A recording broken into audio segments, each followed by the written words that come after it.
പത്രോസിന്റെ ഒന്നാം ലേഖനം 5-ാം അധ്യായത്തിന്റെ 7-ാം വാക്യം നാം ഒരുമിച്ച് ചിന്തിക്കുവാൻ ആയി തിരഞ്ഞെടുത്തിരിക്കുന്നത്. അവൻ നിങ്ങൾക്കായി കരുതുന്നതാകയാൽ നിങ്ങളുടെ സകല ചിന്താകുലവും അവന്റെ മേൽ ഇട്ടുകൊള്ളുവീൻ. അവൻ നിങ്ങൾക്കായി കരുതുന്നതാകയാൽ നിങ്ങളുടെ സകല ചിന്താകുലവും അവന്റെ മേൽ ഇട്ടുകൊള്ളുവീൻ. പത്രോസ് അപ്പോസ്തലൻ തൻ്റെ ജീവിത സായാഹ്നത്തിൽ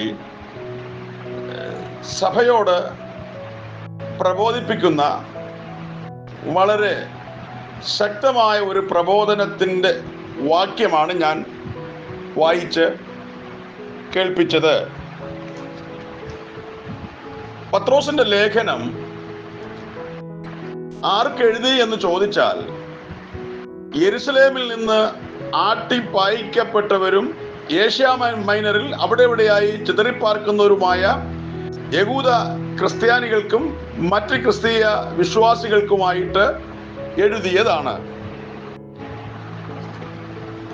പശ്ചാത്തലം: നീറോ ചക്രവർത്തിയുടെ കീഴിൽ നടന്ന വലിയ പീഡന കാലഘട്ടത്തിൽ പത്രോസ് റോമിൽ ഉണ്ടായിരിക്കുവാൻ സാധ്യതയുണ്ട്. ഈ പീഡനത്തിൽ പത്രോസ് രക്തസാക്ഷിയായി തീർന്നതായി വിശ്വസിക്കപ്പെടുന്നു. റോമാ സാമ്രാജ്യം മുഴുവനും ക്രിസ്ത്യാനികൾ തങ്ങളുടെ വിശ്വാസത്തിന് വേണ്ടി പീഡിപ്പിക്കപ്പെടുകയും വധിക്കപ്പെടുകയും ചെയ്തുകൊണ്ടിരിക്കുന്നതിനാൽ യെരുശലേം സഭയിലെ വിശ്വാസികൾ മെഡിറ്ററേനിയൻ പ്രദേശങ്ങളിൽ ചിതറിപ്പാർക്കേണ്ടി വന്നു. ലേഖനം എഴുതിയ കാലഘട്ടം. ചിതറിപ്പാർക്കുന്ന പരദേശികൾക്കാണ് ഈ ലേഖനം എഴുതിയിട്ടുള്ളത്. ഈ വാക്യത്തെ ജാതികളിടയിൽ നിങ്ങളുടെ നടപ്പ് നന്നായിരിക്കണമെന്ന വാക്യവുമായി ചേർത്ത് വായിക്കുവാൻ നമുക്ക് കഴിയണം. 1-ാം അധ്യായത്തിന്റെ 1-ാം വാക്യവും 2-ാം അധ്യായത്തിന്റെ 12-ാം വാക്യവും ഒക്കെ അതിന് അടിസ്ഥാനപ്പെടുത്തുന്ന വാക്യങ്ങളാണ്. എന്നാൽ കൂടുതൽ സൂക്ഷ്മമായി പരിശോധിക്കുമ്പോൾ ഈ വിശ്വാസികൾ ഭൂരിപക്ഷവും യഹൂദ മത ഇതരരായിരുന്നു എന്ന് ബോധ്യപ്പെടുന്നതാണ്. അന്ധകാരത്തിൽ നിന്ന് ക്രിസ്തുവിന്റെ അത്ഭുത പ്രകാശത്തിലേക്ക് വിളിക്കപ്പെട്ടവരാണ് അവർ. 2:9. മുൻപേ അവർ ജനമല്ലാത്തവരെങ്കിലും ഇപ്പോൾ ദൈവത്തിന്റെ ജനമാണ്. ആ വാക്യത്തിൽ നമുക്ക് കാണാൻ കഴിയുന്നത്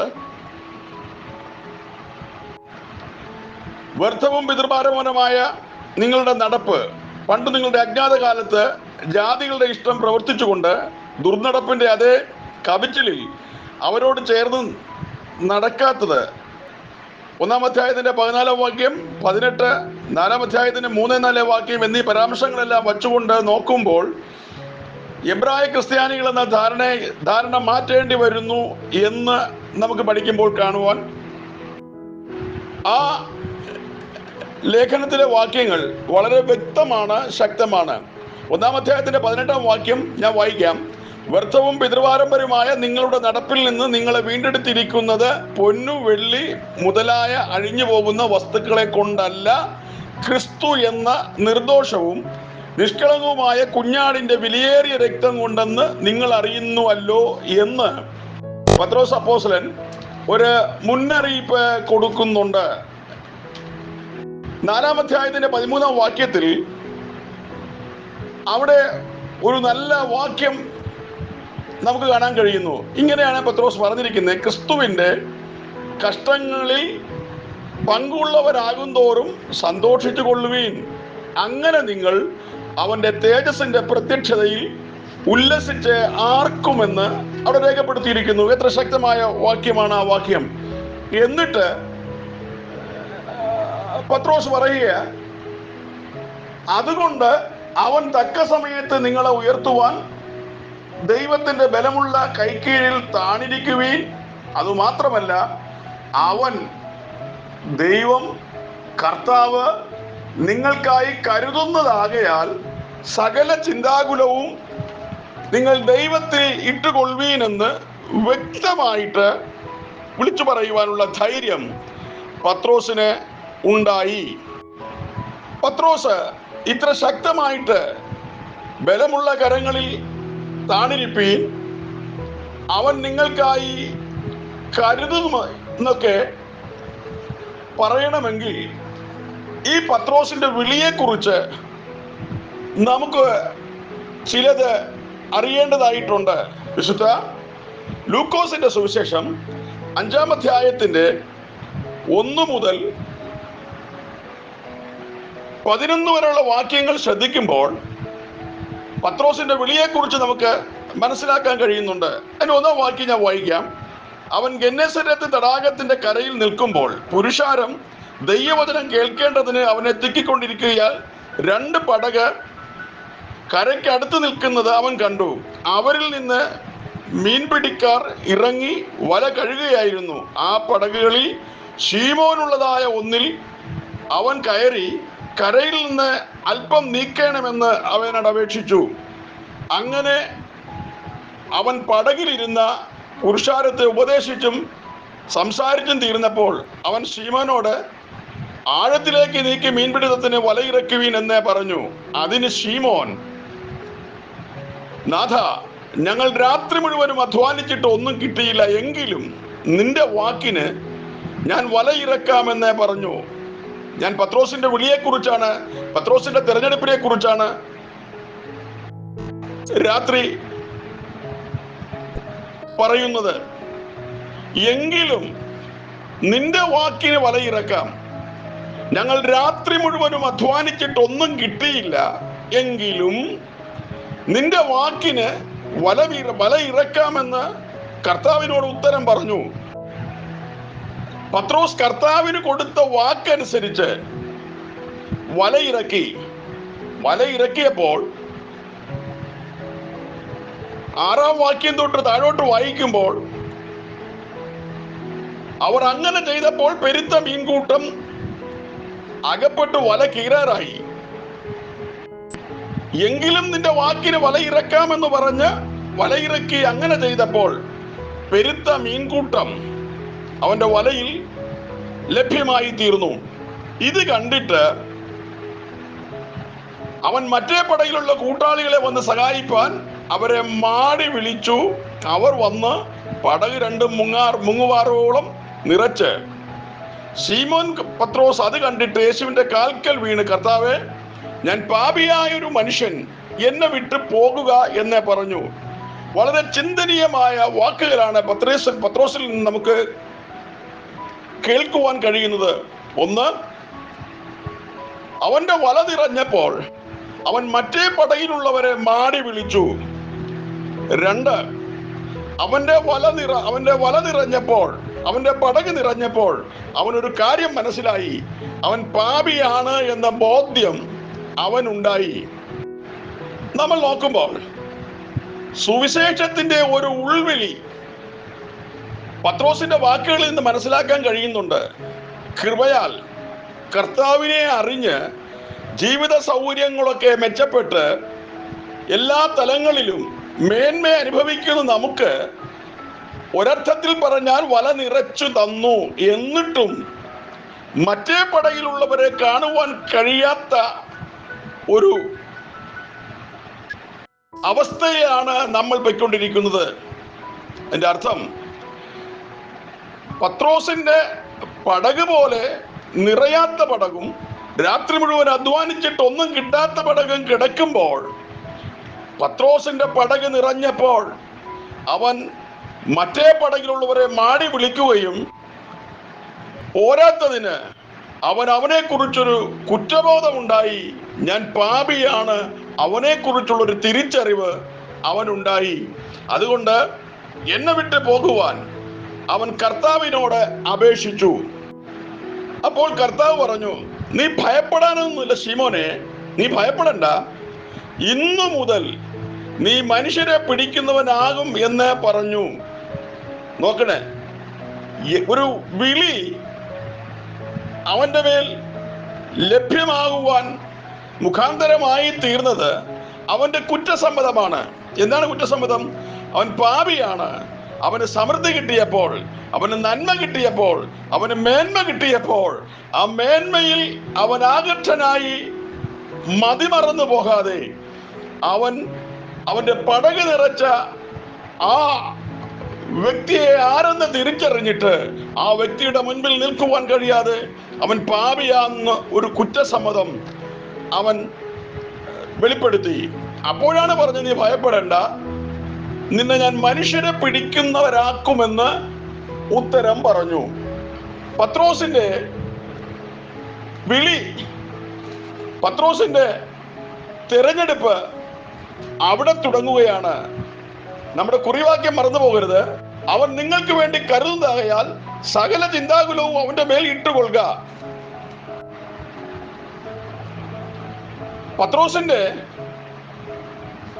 വിളി ഗന്നസരേത്ത് തടാകത്തിന്റെ കരയിൽ പടകിൽ നിന്ന് പടക് നിറഞ്ഞപ്പോൾ അവനെ ഉൾക്കൊള്ളുവാൻ കഴിഞ്ഞെങ്കിൽ പിന്നെ നമ്മള് പത്രോസിനെ കാണുവാൻ പോകുന്നത് മത്തായി സുവിശേഷം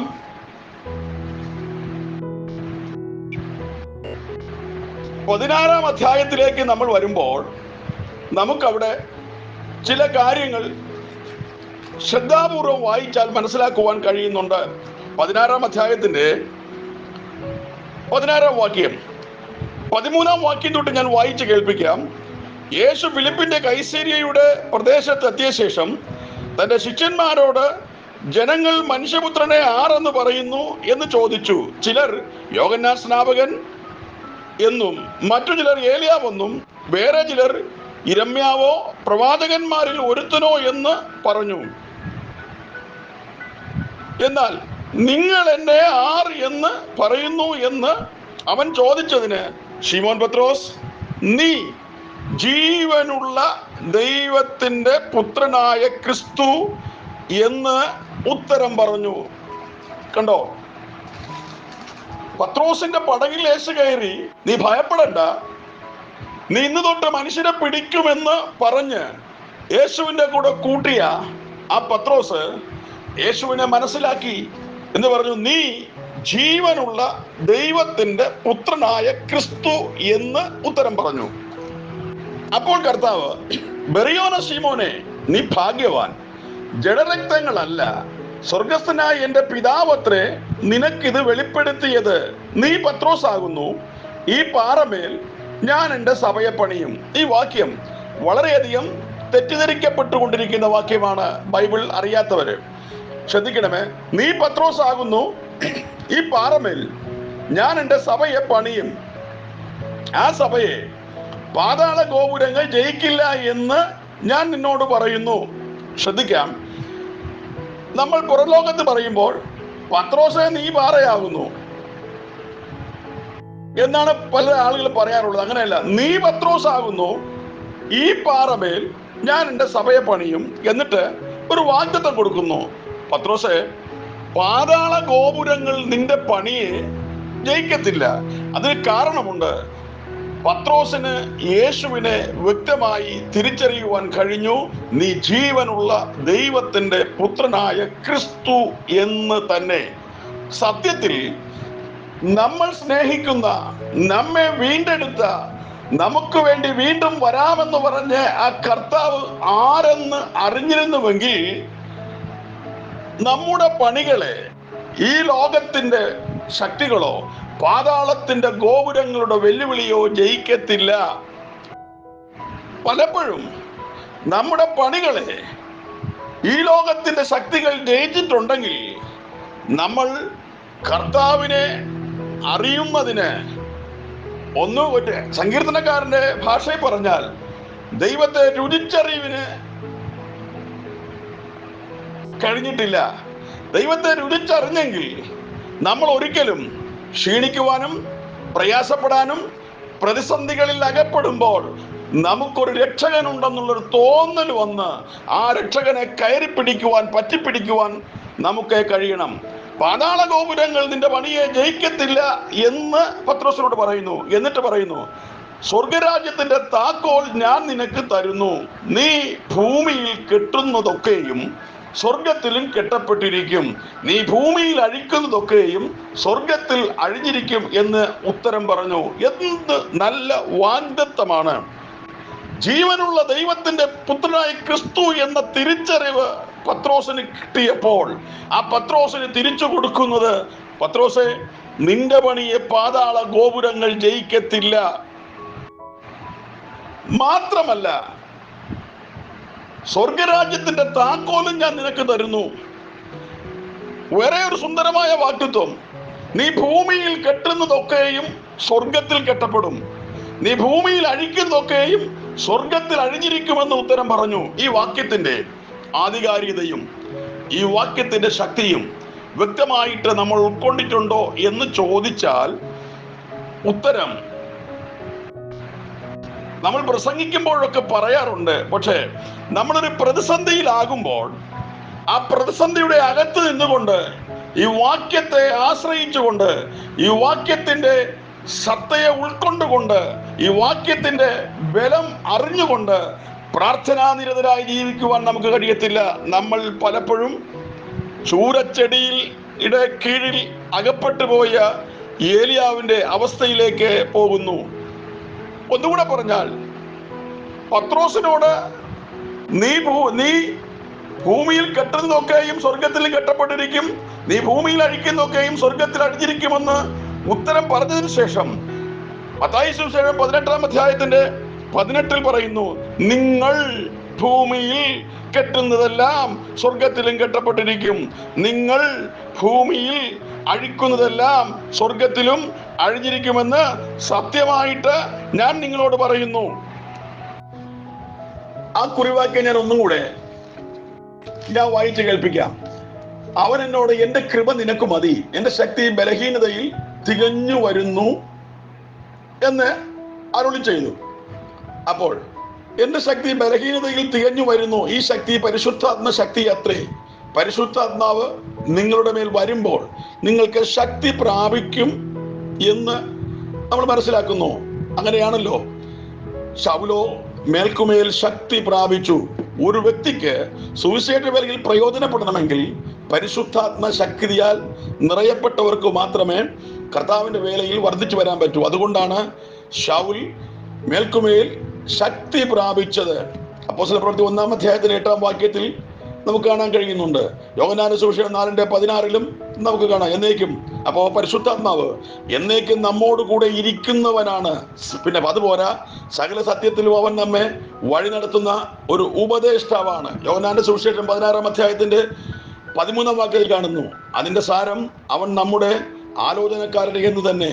പരിശുദ്ധാത്മാവിനെ ദൈവം അളവ് കൂടാതെ തരുന്നു. അപ്പോൾ നിങ്ങൾ ഐക്യമത്യപ്പെട്ട് പ്രാർത്ഥിച്ചാൽ നിങ്ങൾക്ക് ദൈവദത്തമായി കിട്ടുന്ന അധികാരങ്ങളും അവകാശങ്ങളുമാണ്. അങ്ങനെ നിങ്ങൾ ശിഷ്യന്മാർ കൂടി വരുന്നിടത്ത് 2-3 പേർ കൂടി വന്നാൽ അവിടെ എൻ്റെ ദൈവം വരും. എൻ്റെ ദൈവം അവിടെ ഇറങ്ങി വന്നാൽ അവിടെ യാതൊരു പ്രതിസന്ധിയും ഇല്ല. അവിടെ അവരുടെ നടുവിൽ രോഗികളുണ്ടെങ്കിൽ, ബലഹീനരുണ്ടെങ്കിൽ, പിന്നെ വിവിധ നിലവാരത്തിലുള്ള മനോഭാരങ്ങൾ പേറുന്നവരുണ്ടെങ്കിൽ അവർക്ക് ആശ്വാസം ലഭിക്കും. ഇങ്ങനെ വേദപുസ്തകത്തിൽ വ്യവസ്ഥ ചെയ്തിരിക്കുമ്പോൾ അതിനുവേണ്ടി സ്പെഷ്യലിസ്റ്റുകളെ ഇറക്കി പ്രാർത്ഥിക്കുന്നവരായി ദൈവത്തെ അറിയുന്നവർ പോകരുത് എന്ന് വ്യംഗ്യമായ ഒരർത്ഥം കൂടെ അവിടെ ധ്വനിക്കുന്നുണ്ട്. കാര്യം, നീ ഇന്നു മുതൽ മനുഷ്യരെ പിടിക്കുമെന്ന് പ്രഖ്യാപനം നടത്തിയിട്ട് അവന് പാതാള ഗോപുരങ്ങൾ ജയിക്കാത്ത പണിയും കൊടുത്തു വിട്ട ആ ശിഷ്യനായ പത്രോസ്, അങ്ങനെ ഉള്ള ശിഷ്യന്മാർ കൂടിയിരുന്ന് ഐകമത്യപ്പെട്ട് പ്രാർത്ഥിച്ചാൽ അവരുടെ നടുവിൽ വരാമെന്ന് പറയുകയും കർത്താവ് നടുവിൽ വന്നാൽ പിന്നെ യാതൊരുവിധ ബലഹീനതകളും രോഗങ്ങളും ദുരിതങ്ങളും പ്രതിസന്ധികളും നമ്മുടെ ജീവിതത്തിൽ ഉണ്ടാകത്തില്ല. നമുക്ക് ഒന്നുകൂടെ, അപ്പൊ പത്രോസ് യേശുവിനെ തിരിച്ചറിഞ്ഞു. പത്രോസിനെ തിരഞ്ഞെടുത്ത് മനുഷ്യരെ പിടിക്കുന്നവരാക്കി. പത്രോസിന് ചില അധികാരങ്ങളൊക്കെ കർത്താവ് കൊടുത്തു. ചില അധികാരങ്ങൾ കൊടുത്തു. ആ അധികാരങ്ങൾ കിട്ടിയ ആ പത്രോസിനോട് യോഹന്നാന്റെ സുവിശേഷം 21 അധ്യായത്തിന്റെ 15 മുതൽ 18 വരെയുള്ള വാക്യങ്ങളിലേക്ക് നമുക്ക് ഒന്ന് പ്രവേശിക്കാം.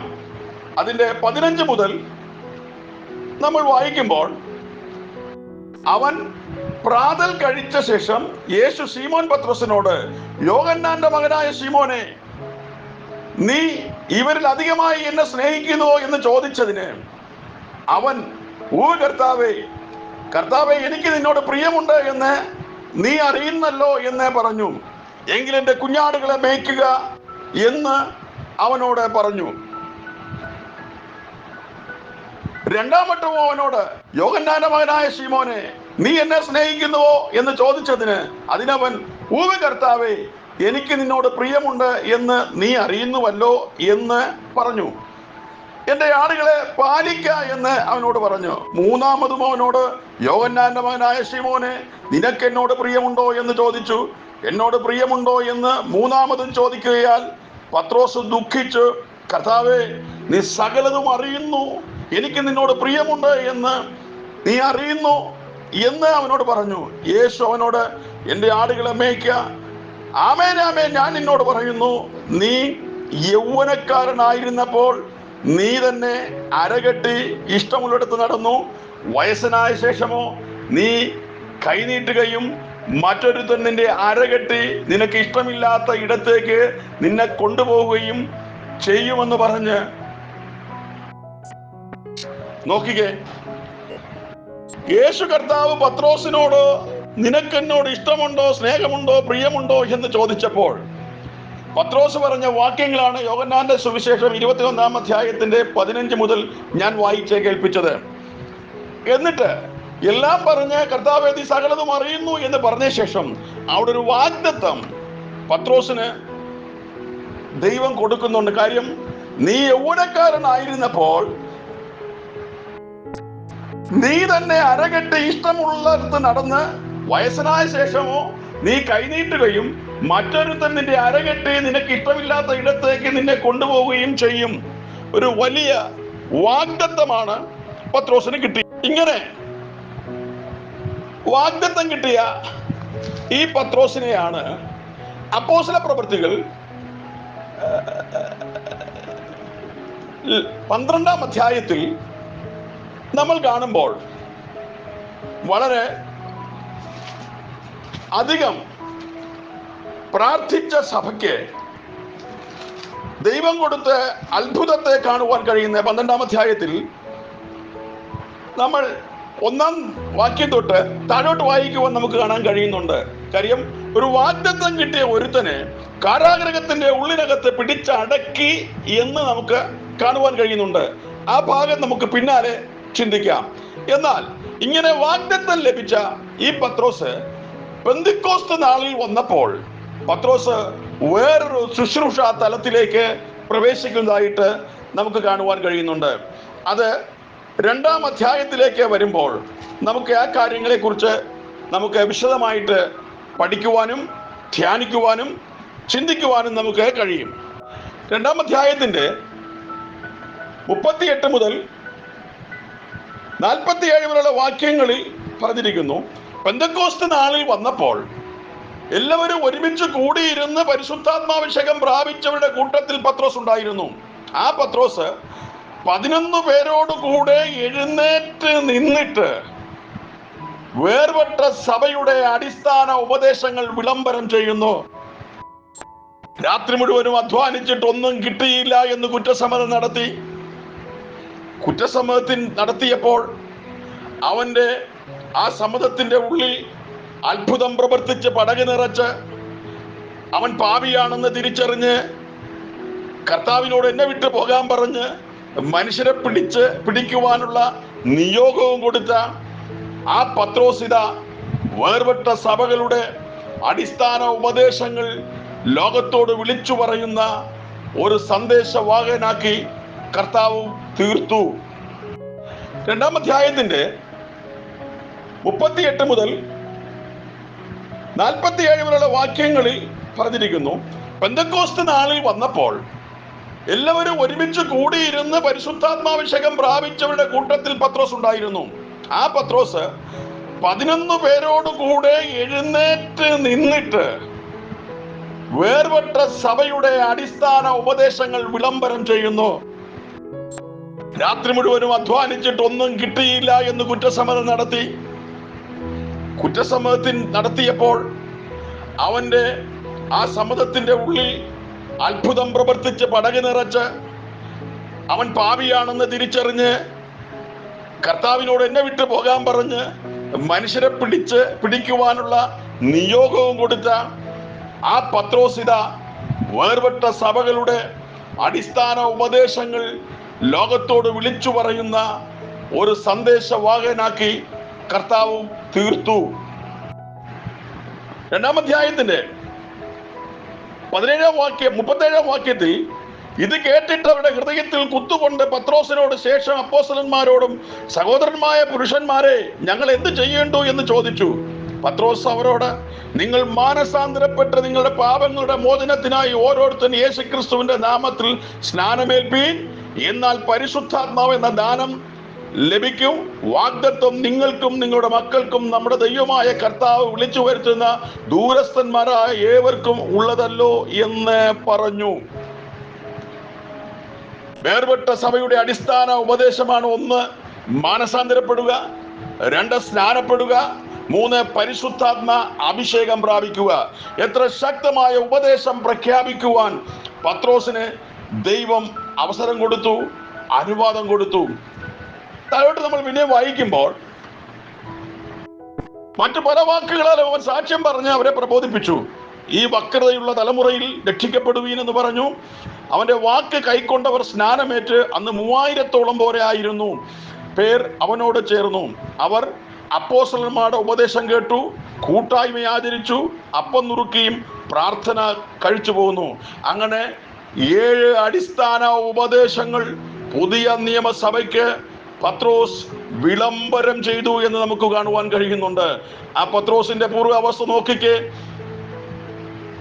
എന്റെ രാത്രി മുഴുവനും അധ്വാനിച്ചിട്ട് ഒന്നും കിട്ടാതിരുന്ന എന്റെ പടകിൽ കയറി വന്ന് എന്നെ പിന്നെയും പാതാള ഗോപുരങ്ങൾ ജയിക്കാത്ത പണിയും നൽകി തന്ന എന്റെ തമ്പുരാനെ വേർപെട്ട സഭയുടെ അടിസ്ഥാന ഉപദേശങ്ങൾ വിഭാഗിച്ചു കൊടുക്കുവാൻ ആ പത്രോസിനെ ഉപയോഗിച്ചു. ആ പത്രോസിനെ പിന്നെ നമ്മൾ കാണുന്നത് 3-ാം അധ്യായത്തിലാണ്. 3-ാം അധ്യായത്തിൽ പത്രോസും യോഹന്നാനും കൂടെ 9-ാം മണി നേരത്തെ പ്രാർത്ഥനാ സമയത്ത് ദൈവാലയത്തിലേക്ക് ചെല്ലുമ്പോൾ അമ്മയുടെ ഗർഭം മുതൽ മുടന്തനായ ഒരാളെ ചിലർ ചുമന്നു കൊണ്ടുവന്ന് അവനെ ദൈവാലയത്തിൽ ചെല്ലുന്നവരോട് ഭിക്ഷയാചിപ്പാൻ സുന്ദരമെന്ന ദേവാലയ ഗോപുരത്തിൽ ദിനം പ്രതി ഇരുത്താറുണ്ടായിരുന്നു. നമുക്ക് വായിക്കുമ്പോൾ അവിടെ മനസ്സിലാക്കാൻ കഴിയുന്നുണ്ട്. അവൻ പത്രോസും യോഹന്നാനും ദൈവാലയത്തിൽ കടപ്പാൻ പോകുന്ന കണ്ടിട്ട് ഭിക്ഷ ചോദിച്ചു. പത്രോസ് അവൻ യോഹന്നാനോട് കൂടെ അവനെ ഉറ്റുനോക്കി, ഞങ്ങളെ നോക്കുക എന്ന് പറഞ്ഞു. അവൻ വല്ലതും കിട്ടുമെന്ന് കരുതി അവനെ സൂക്ഷിച്ച് നോക്കിയപ്പോൾ പത്രോസ് പറഞ്ഞു, വെള്ളിയും പൊന്നും എനിക്കില്ല, എനിക്കുള്ളത് നിനക്ക് തരുന്നു. എത്ര ശക്തമായ ദൂതാണ്! വല്ലതും കിട്ടുമെന്ന് നോക്കിയവനെ കൊടുക്കുവാനുള്ളത് വെള്ളിയും പൊന്നും ഒന്നും ഞങ്ങളുടെ കയ്യിലില്ല, എനിക്കുള്ളത് നിനക്ക് തരുന്നു. എന്താണ് തരുന്നത്? നസ്രനായ യേശുവിന്റെ നാമത്തിൽ നടക്ക എന്ന് പറഞ്ഞ് അവനെ വലം കൈക്ക് പിടിച്ച് എഴുന്നേൽപ്പിച്ചു. കണ്ടോ, പാതാള ഗോപുരങ്ങൾ ജയിക്കാത്ത പണി കൊടുത്ത് അടിസ്ഥാന ഉപദേശങ്ങൾ വിഭവിച്ച് ലോകത്തിന്റെ മുൻപിൽ കൊടുത്ത ആ പത്രോസ് സുന്ദരമെന്ന ദേവാലയ ഗോപുരത്തിന്റെ മുൻപിൽ അമ്മയുടെ ഗർഭം മുതൽ മുടന്തനായവനെ വലങ്കരം കൊടുത്ത് പിടിച്ച് എഴുന്നേൽപ്പിച്ച് ലോകത്തിന്റെ മുൻപിൽ നിർത്തുന്ന ഒരു കാഴ്ച. ഇനി നമ്മൾ 12-ാം അധ്യായത്തിന്റെ 10-11 വാക്യങ്ങൾ വരുമ്പോൾ ഈ പത്രോസിനെ, ഇത്രയും ശക്തമായ ശുശ്രൂഷ ചെയ്യുന്ന ഈ പത്രോസിനെ ഹെരോദ രാജാവിന് ചിലരെ പീഡിപ്പിക്കുവാൻ കൈനീട്ടി യോഹന്നാന്റെ സഹോദരനായ യാക്കോബിനെ വാൾ കൊണ്ട് കൊന്ന് യഹൂദന്മാർക്ക് പ്രസാദമായി എന്ന് കണ്ടിട്ട് അവൻ പത്രോസിനെയും പിടിച്ചപ്പോൾ, പുളിപ്പില്ലാത്ത അപ്പത്തിന്റെ പെരുന്നാളായിരുന്നു കൊണ്ട് അവനെ പിടിച്ച ശേഷം പെസഹ കഴിഞ്ഞിട്ട് ജനത്തിന്റെ മുൻപിൽ നിർത്തുവാൻ ഭാവിച്ച് തടവിലാക്കി. അവനെ കാക്കുവാൻ 4 ചേവകരുള്ള 4 കൂട്ടത്തെ ഏൽപ്പിച്ചു. പത്രോസിനെ തടവിൽ സൂക്ഷിച്ചു വരുമ്പോൾ സഭ ശ്രദ്ധയോടെ പ്രാർത്ഥിച്ചു എന്ന് കാണാൻ കഴിയുന്നുണ്ട്. അതിന്റെ 10-ാം വാക്യത്തിൽ 12-ന്റെ 10-ൽ നമുക്ക് നോക്കാം. അവിടെ വാസ്തവമായിട്ട് പാതാള ഗോപുരങ്ങൾ ജയിക്കുക ഇല്ല എന്ന് പറഞ്ഞ് പണി ഏൽപ്പിച്ച ഈ പത്രോസിനെ ഹെരോദ് രാജാവിന്റെ കാരാഗ്രഹത്തിന് ഉൾക്കൊള്ളുവാൻ കഴിഞ്ഞിട്ടില്ല. അവൻ ഒന്നാം വാതിലും രണ്ടാം വാതിലും കിടന്ന് ഇരുമ്പ് വാതിൽ അവന് സ്വതവേ തുറന്നു കൊടുക്കുന്നതായി കാണാൻ കഴിയുന്നുണ്ട്. കാര്യം, ആ കാരാഗ്രഹത്തിന് പത്രോസിനെ ഒന്നും ചെയ്യാൻ കഴിയത്തില്ല. അതിന് കാരണമുണ്ട്. അത് നമ്മൾ യോഹന്നാന്റെ സുവിശേഷത്തിൽ യോഹന്നാന്റെ സുവിശേഷം 21-ാം അധ്യായത്തിൽ നമ്മൾ വായിച്ചല്ലോ. നീ വൃദ്ധനാകുമെന്നും നീ വൃദ്ധനാകുമ്പോൾ നിനക്ക് ഇഷ്ടമില്ലാത്ത സ്ഥലത്ത് നിന്റെ അര കെട്ടിക്കൊണ്ട് പോകുന്ന ഒരു കാലഘട്ടം വരുമെന്നും ഒക്കെ ദൂതുണ്ടായിരുന്ന പത്രോസിന് ഭയപ്പെടേണ്ട ഒരു കാര്യവുമില്ല. പ്രിയപ്പെട്ടവരെ, ചിന്തിക്കുക. ഒഴിഞ്ഞ പടകിൽ കർത്താവ് കയറി അവന്റെ പടകിനെ നിറച്ച് അവനിൽ ഒരു മാനസാന്തരം ഉളവാക്കിയിട്ട് അവനെ കർത്താവിന്റെ ശുശ്രൂഷയ്ക്കായി വിളിച്ച് വേർതിരിച്ചിട്ട് പാതാള ഗോപുരങ്ങൾ ജയിക്കാത്ത പണി കൊടുത്ത സ്വർഗരാജ്യത്തിന്റെ താക്കോൽ നിനക്ക് തരുന്നു എന്ന് പറഞ്ഞു. നീ ഭൂമിയിൽ കെട്ടിയാൽ അത് സ്വർഗത്തിൽ കെട്ടപ്പെടും, നീ ഭൂമിയിൽ അഴിച്ചാൽ സ്വർഗത്തിലും അഴിച്ചിരിക്കുമെന്നുള്ള വാഗ്ദത്തം കൊടുത്ത് ശുശ്രൂഷയ്ക്കായി നിയോഗിച്ച ഈ പത്രോസിന് പാതാള ഗോപുര ശക്തികൾക്ക് ഒന്നും ചെയ്യുവാൻ കഴിയില്ല എന്നാണ് നമുക്ക് മനസ്സിലാക്കുവാൻ കഴിയുന്നത്. അതിനാൽ പ്രിയമുള്ളവരെ, നമുക്ക് ആ പത്രോസിന്റെ ലേഖനത്തിലേക്ക് വീണ്ടും ഒന്ന് കടന്നു വന്നാൽ ആ പത്രോസ് പറയുന്നു, അവൻ നിങ്ങൾക്ക് വേണ്ടി കരുതുന്നു. അവൻ നിങ്ങൾക്ക് വേണ്ടി കരുതും. അവൻ നിങ്ങൾക്ക് വേണ്ടി കരുതും. അതിനാൽ നിങ്ങളുടെ സകല ചിന്താകുലവും അവന്റെ മേൽ ഇട്ടുകൊള്ളുക. എത്ര മനോഹരമായ ആ വാക്യമാണ്. വാക്യം മാത്രമല്ല, തന്റെ ജീവിതത്തിൽ ചാലിച്ചെടുത്ത സുന്ദരമായ ദൈവിക അനുഭവവും ദൈവിക പദ്ധതികളും ദൈവിക പ്ലാനും ദൈവിക വിടുതലും അനുഭവിച്ചറിഞ്ഞവൻ ഇതാ ജീവിതത്തിന്റെ സയാനത്തിൽ വന്നു പറയുന്നു, പ്രിയമുള്ളവരെ, അതുകൊണ്ട് അവൻ തക്ക സമയത്ത് നിങ്ങളെ ഉയർത്തുവാൻ ദൈവത്തിന്റെ ബലമുള്ള കരങ്ങളിൽ താണിരുന്നു കൊള്ളുവീൻ. മാത്രമല്ല, അവൻ നിങ്ങൾക്ക് വേണ്ടി കരുതുന്നതാകയാൽ നിങ്ങളുടെ സകല ചിന്താകുലവും അവന്റെ മേൽ വിട്ടുകൊള്ളുവീൻ. നമ്മൾ പലരും ഈ വാക്യത്തെ എടുത്തു വച്ചിട്ട് ചില വാഗ്ദത്തങ്ങൾക്ക് വേണ്ടി നമ്മൾ പ്രാർത്ഥിക്കാറുണ്ട്. എന്നാൽ അതൊക്കെ ശരിയായിരിക്കാലും പത്രോസ് പറയുന്നു, കരുതുന്ന ഒരു ദൈവമുണ്ട്. ആ കരുതലുണ്ട് കരത്തിന്റെ കീഴിൽ അമർന്നിരുന്നു കൊണ്ട് ദൈവത്തെ സ്തുതിക്കുവാനും മഹത്വപ്പെടുത്തുവാനും പത്രോസിന് കഴിഞ്ഞെങ്കിൽ ഒരു നിമിഷം നമുക്ക് നമ്മളോട് തന്നെ ചോദിക്കാം, വാസ്തവമായിട്ട് ഈ കരുതലിന്റെ കരത്തിന്റെ കീഴിലാണോ നമ്മൾ ആവശ്യങ്ങൾ ഓരോന്നായി ദൈവസന്നിധിയിൽ വച്ച് പ്രാർത്ഥിക്കാറുണ്ട്? ആ പ്രാർത്ഥിക്കുന്ന നമ്മുടെ അവകാശ പ്രാർത്ഥന നമ്മൾ അവകാശത്തോടെ പ്രാർത്ഥിക്കുന്നുവെങ്കിൽ നമ്മുടെ പ്രാർത്ഥനയ്ക്ക് മറുപടി ലഭ്യമാകാത്തത് എന്തുകൊണ്ട് എന്ന് ചോദിച്ചാൽ ആ കരുതലിന്റെ കരത്തിൽ നമ്മൾ വന്നിട്ടില്ല.